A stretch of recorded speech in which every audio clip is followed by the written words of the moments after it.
दुल्हन अपने सास से कहत पर ए बलम से नाता टूटल, ए बलम से नाता टूटल हमार हमारी अम्मा हो बलम से नाता।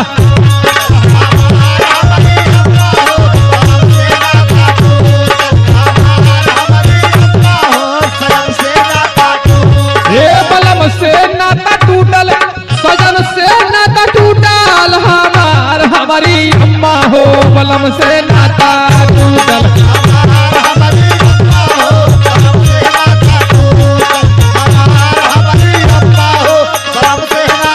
काजे माई तन की सुना अपने सास से काज अपन दुख कैसे बताई हम क्या कहले एवं प्रकार दिया ए गवला करा के सैया गैला परदेसा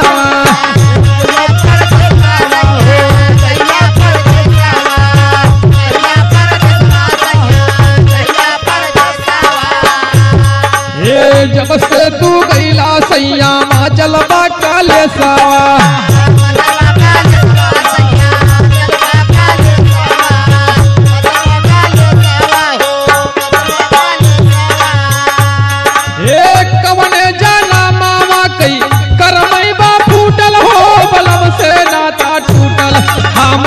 हमारी अम्मा हो बलम से नाता टूटल।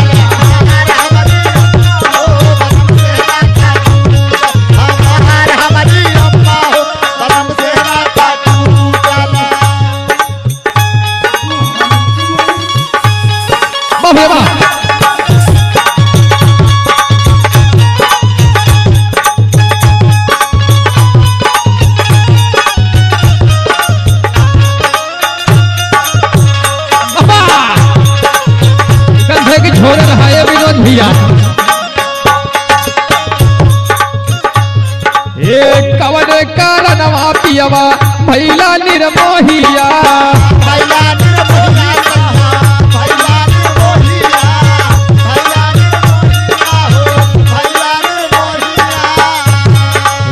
कबले या गोरी राजा तोहरी हम राहिया